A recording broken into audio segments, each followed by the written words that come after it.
Hello friends, welcome back to my channel. कैसे हैं आप सब लोग? आशा करती हूँ अच्छे होंगे, स्वस्थ होंगे। मेरे कई व्यूअर्स का और स्टूडेंट का एक डाउट था कि मैम जब हम लोग फ्रंट नेक या बैक नेक दोनों सेम बनाते हैं तो हमारे शोल्डर जो है वो सेम कट होते हैं। अगर हम चेस्ट लाइन के बेसिस पर शोल्डर कट करें या हम शोल्डर बेसिस वाला फॉर्मूला लगाएं तो उसमें हमें कोई भी प्रॉब्लम नहीं आती है। बट जब हमारा एक नेक शॉर्ट नेक और दूसरा नेक डीप होता है तो उस केस में हमारे जो शोल्डर हैं वो मैच नहीं होते हैं। तो उसका कारण क्या है? देखिए, जब शॉर्ट नेक होता है मतलब 1 से 4 इंच तक शॉर्ट नेक होते हैं तो उस केस में ये जो हमारे कंधे होते हैं हमें पूरे लेने होते हैं। बट जैसे जैसे डीप नेक होता जाता है तो वैसे वैसे हमें अपने कंधे जो हैं वो छोटे करने पड़ते हैं, कम करने पड़ते हैं। तो उसकी वजह से क्या होता है, एक कंधा बड़ा और एक कंधा छोटा होने के कारण हमें ये नहीं समझ आता कि हम शोल्डर को मैच कैसे करें। तो आज की इस वीडियो में हमने यही देखना है कि जब हमारा एक नेक शॉर्ट और दूसरा नेक डीप होगा तो हमने शोल्डर को कैसे ज्वाइन करना है और कैसे उसको मैच करेंगे। वन थिंग मोर, अभी तक हमने शोल्डर बेसिस पर और चेस्ट बेसिस पर शोल्डर, आर्म होल और नेक विड्थ कैसे लेते हैं वो हम सीख चुके हैं कि अलग अलग शोल्डर पर हमें कितना शोल्डर लेना है, आर्म होल लेना है या फ्रंट अक्रॉस और बैक अक्रॉस की शेप कैसे देनी है। मैंने इनके रिगार्डिंग एक सेपरेट प्लेलिस्ट बनाकर अपने चैनल पर अपलोड कर दी है। जिस किसी ने भी वो वीडियोस नहीं देखी हैं, आपको मेरे प्लेलिस्ट वाले सेक्शन में वो वीडियोस मिल जाएंगी, आप उन्हें देख सकते हैं। और अगर आपको वीडियोस अच्छी लगे तो ज्यादा से ज्यादा उसको लाइक कीजिए, शेयर कीजिए ताकि ज्यादा तक लोगों तक ये वीडियोस पहुंच सके और ज्यादा से ज्यादा लोग देख सके। चलिए आज की वीडियो को हम शुरू करते हैं और देखते हैं कि जब हमारे नेक डिफरेंट होते हैं तो उन केसेस में हम शोल्डर को कैसे मैच करते हैं। मान लीजिए फ्रेंड्स, ये मेरा फैब्रिक है। आपका जो शोल्डर है वो 14 इंच का है और आपने जो फ्रंट नेक बनाना है इंच का बनाना है या 4 इंच 3 इंच हम ले लेते हैं और बैक नेक जो है वो आपने डीप बनाना है, 9 इंच तक आपने लेना है। तो इस केस में हम किस तरह से शोल्डर और आर्म होल की कटिंग करते हैं वो देखते हैं और शोल्डर को कैसे मैच करना है। सबसे पहले यहां पर मैं फ्रंट पार्ट की कटिंग करूंगी। तो फ्रंट में हमारा जो नेक है वो कितना है, 3 इंच का है। तो इस केस में मुझे अपने शोल्डर का हाफ लेना है क्योंकि 3 इंच जो है वो शॉर्ट नेक में आता है। तो 14 का हाफ अगर हम करेंगे तो कितना आया, 14 डिवाइडेड बाय 2, 7 इंच। तो हमने इस तरह से फैब्रिक को लेना है। मान लीजिए आप इसको इस तरह से डबल फोल्ड कर लीजिए, इस तरह से। ये हमने डबल फोल्ड कर लिया। डबल फोल्ड करने के बाद आपने यहां से 7 इंच पर मार्किंग करनी है इस तरह से। ये हमारा 7 इंच आ गया इस तरह से, ठीक है। अब क्योंकि हमारा फ्रंट वाला जो पार्ट है वो हमारा शॉर्ट नेक है तो हम 1 इंच डाउन भी करेंगे। तो ये 1 इंच मैंने डाउन किया। अब हमने क्या करना है, अब यहां से हमने नीचे आर्म होल का नाप लेना है। आर्म होल के लिए नाप के लिए मैं अभी एक चेस्ट का हिसाब ले लेती हूं कि मेरी जो चेस्ट है वो 34 इंच है, ठीक है। तो हम इसमें पैक नेक का फॉर्मूला लगाएंगे। तो उसका फॉर्मूला क्या होता है, चेस्ट डिवाइडेड बाय 6 जो भी आए प्लस 1 इंच। कितना आया, 6.6 मतलब कि 6.5। हम यहां से ये जो 1 इंच किया है ना उससे हम 6.5 नीचे आएंगे और इस तरह से मार्क करेंगे। यहां पर हमने 7 इंच पर ही मार्क करना है इस तरह से और ये हमारी जो है चेस्ट लाइन बन जाएगी।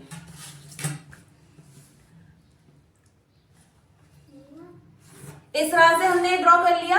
इसके बाद आपने यहां पर फिटिंग का मार्क करना है क्योंकि ये फ्रंट साइड है और यहाँ पर पैक नेक है तो हम 2 इंच की लूजिंग ऐड करते हैं। तो 34 प्लस 2 कितना हुआ 36 डिवाइडेड बाय 4 कितना आया 9 इंच। हम यहाँ पर 9 इंच पर मार्क करेंगे। ये हमारी जो लाइन आई है ये फिटिंग की लाइन आई है। इसके आगे आप 1 इंच या 2 इंच जितना भी एक्स्ट्रा मार्जिन लेना चाहते हैं आप ले सकते हैं। यहाँ पर आर्म होल की शेप देनी है, उसके लिए हम फ्रेंच कर्व को यूज करेंगे। इस तरह से फ्रेंच कर्व को रखेंगे और ये शेप ड्रॉ करेंगे। ये हमारी आर्म होल की शेप आ गई। अब यहां तक तो क्लियर है। इसको यहां पर कितना मैच करना है ये हम आगे देखते हैं। इतना हमारा हो गया। अब हमने क्या करना है, सेम चीज हम डीप नेक के लिए प्रिपेयर करते हैं। इस तरह से हमने फोल्ड कर लिया। बैक का नेक हमारा कितना था, बैक नेक हमारा 9 इंच था और हमने तीरा अब कितना लेना है। हम क्या करते हैं 9 इंच जब होता है तो अपने शोल्डर में से 1.75 माइनस कर देते हैं। तो शोल्डर 7 है, माइनस 1.75 किया तो कितना आया 5.25। तो मैं यहां से 5.25 पर ज्वाइन करूंगी, मार्क लगाऊंगी। ये आ गया। इसके बाद मैंने यहां से 1/4 इंच पर मार्क किया ताकि मैं इसको स्लाइडिंग वाली शेप दे सकूं। अभी आप आगे देखिए फिर आपको समझ आएगा। अब हमने यहाँ पर आर्म होल का फॉर्मूला लगाना है। तो आर्म होल के लिए हम क्या करते हैं, आर्म होल के लिए हमने फॉर्मूला लगाना है चेस्ट 34 डिवाइडेड बाय 6 जितना भी आया प्लस ½ इंच कितना आया 6.1 यानी कि 6 इंच। तो हम यहां से 6 इंच पर मार्क करेंगे। ये आ गया। अब हमने क्या करना है, यहां भी 5.25 इंच ले लेते हैं इस तरह से और लाइन ड्रॉ करते हैं। ये हमारी चेस्ट लाइन आ गई। क्लियर है। अब हमने क्या करना है, जब हमारा डीप नेक होता है तो हमने यहां पर नेक की अब शेप देनी है। देखिए जब भी आपका नेक इस तरह से हो कि फ्रंट अलग बैक अलग हो तो आप कस्टमर से पूछ लीजिए उनको शोल्डर पर पट्टी कितनी चाहिए। मान लीजिए कस्टमर ने आपको कहा मुझे शोल्डर पर जो पट्टी चाहिए वो 2.5 इंच की चाहिए, जो कि एक स्टैंडर्ड साइज होता है 2.5 और 3 इंच। ठीक है, तो 2.5 इंच में आपने 1 इंच प्लस करना है, कितना आया 3.5 इंच। आपने शोल्डर वाली साइड से यहां से नापना है, 3.5 इंच पर आप मार्क करेंगे। ये आ गया। ये जितना भी रह गया उतना ही आपने रहने देना है, कोई प्रॉब्लम नहीं आएगी। उसके बाद यहां से आप 9 इंच पर मार्क कीजिए। ये ½ इंच ऊपर स्टिचिंग में जाएगा तो 9 इंच पर आपने मार्किंग कर ली। यहां से आप 2.5 इंच 2.25 इंच तक आप ले सकते हैं। जैसे ये कितना है रह गया ये देख लेते हैं हम। ये अप्रोक्सीमेटली 2.25 रह गया है, आप यहाँ पर 2.5 ले सकते हैं, 2.5 इंच तक। 3 भी ले सकते हैं, जितना आप थोड़ा सा खुला पहनना चाहते हैं आप उतना ले सकते हैं। अब हमने यहां से इसको ज्वाइन कर देना है, एक बॉक्स प्रिपेयर करना है। ये हमारा बॉक्स प्रिपेयर हो गया। अब हमने यहां पर राउंड शेप देनी है। तो राउंड शेप हमने फ्रेंच कर्व की हेल्प से दे देनी है इस तरह से। ये आ गया हमारा। अब हमने यहां से जब नेक को कट करना है, अब आपको लग रहा होगा कि हमने यहां से गले को छोटा किया है। नहीं, हमने गले को छोटा नहीं किया है, हमने शोल्डर की पट्टी का नाप लिया है कि कस्टमर को शोल्डर पर पट्टी कितनी चाहिए। जितनी पट्टी चाहिए हमने उतना रख लिया, बाकी सारा नेक में डाल दिया। हमने यहाँ पर कोई अप्रोक्सीमेटली ये नहीं लिया है कि 2.5 इंच 3 इंच ही हमने नेक लेना है, नहीं। ठीक है, ये जब बनेगा नेक ऑटोमेटिकली हमारा नेक खुल जाएगा। अब हमने यहाँ पर शेप देनी है आर्म होल की। तो हम क्या करेंगे, यहाँ पर क्योंकि ये नेक को हमने इधर को शिफ्ट किया है तो हमारा कपड़ा इस साइड को जाएगा। तो आपने क्या करना है, जब हमारा नेक बैक साइड का डीप होता है तो हम लूजिंग बहुत ही कम ऐड करते हैं। इस केस में मैं अभी आपको दोनों साइड में सेम लूजिंग लेना सिखा रही हूँ और सेम के अकॉर्डिंगली ही कटिंग बता रही हूँ। तो हमने वहां पर कितना लिया था, 9 इंच लिया था, तो यहाँ भी हम 9 इंच ही ले लेते हैं। ये 9 इंच आ गया। अब हमने यहाँ पर शेप देनी है।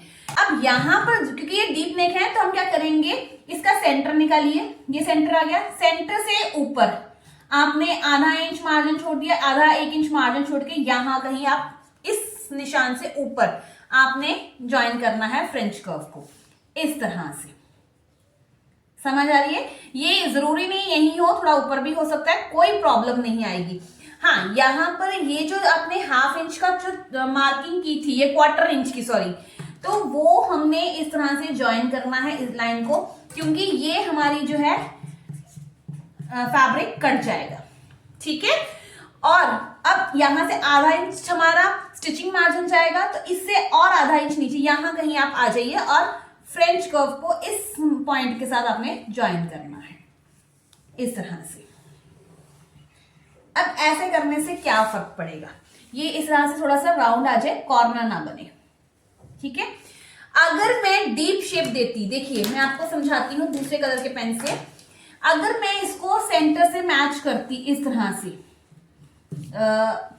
से मैच करती, तो आप देखिए मेरा जो आर्म होल की शेप है वो कहाँ जा रही है, कुछ इस तरह से। मैं डॉटेड लाइन में आपको बताती हूँ, इस तरह से लगेगी। अब देखिए इतना कपड़ा कम हो गया। जब ये कपड़ा कम होता है तो पीछे से हमारा ब्लाउज खिंचता है। बहुत सारे व्यूअर्स ने मुझे ये क्वेश्चन किया है कि मैम हमारा ब्लाउज पीछे से खिंचता है, क्या करें? ब्लाउज पीछे से खिंचेगा तो आपने बैक क्रॉस की शेप को चेंज कर देना और कुछ भी नहीं करना है। ठीक है।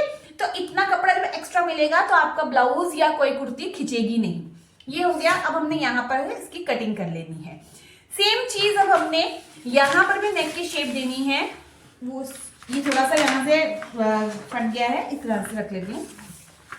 हमने ये नेक की विड्थ कितनी रखी थी, 3.5 इंच रखी थी। यहाँ भी हम नेक की विड्थ 3.5 इंच ही रखेंगे। इस तरह से हमने 3.5 इंच रखा। ठीक है। और नीचे भी हम यहाँ 3.5, या आप कम करना चाहते हैं तो यहाँ थोड़ा सा 3.25 इंच कर लीजिए। इस तरह से आप रखेंगे और एक बॉक्स प्रिपेयर कीजिए। ये हो गया। ये बॉक्स प्रिपेयर आपने किया। यहाँ पे मैं भी राउंड शेप ही ले रही हूँ, आप कोई भी शेप बना सकते हैं। इस तरह से हमने राउंड शेप ले ली। अब ये जो पॉइंट था हमारा 1 इंच का, इसको और इसको हमने ज्वाइन कर देना है। ये वाला हमारा जो है ये कट जाएगा। ठीक है। अब मैं इसकी कटिंग करके आपको दिखाती हूँ। इस तरह से ये कट होगा।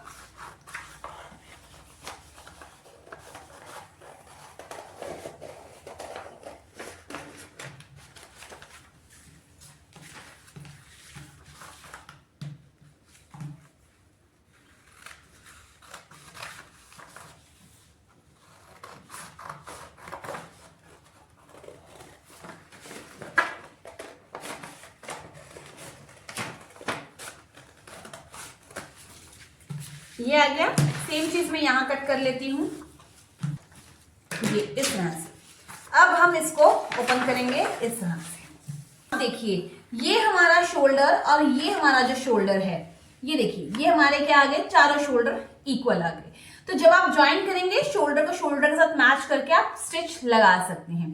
ऐसा करने से कोई भी प्रॉब्लम नहीं होगी। अब आपको ये होगा कि ये वाला जो नेक है ये देखिए कितना ब्रॉड है, बट जो ये वाला नेक है वो ज्यादा ब्रॉड नहीं है। उसकी शेप आप देखिए इस तरह से आ रही है, बट जब हम शोल्डर को ज्वाइन करेंगे तो ये नेक खुल के अपनी प्रॉपर शेप ले लेगा। तो इसलिए हम शोल्डर के पट्टी का अगर नाप लेकर बनाएंगे तो हमें कभी भी कोई प्रॉब्लम नहीं आएगी। तो आई होप आपको आज की ये छोटी सी वीडियो पसंद आई होगी। तो मिलते हैं हम अपने नेक्स्ट वीडियो में। वीडियो पसंद आई हो तो ज्यादा से ज्यादा शेयर कीजिए, लाइक कीजिए, हाइप कीजिए। मिलते हैं नेक्स्ट वीडियो में। Till then bye bye, take care, अपना ध्यान रखिएगा।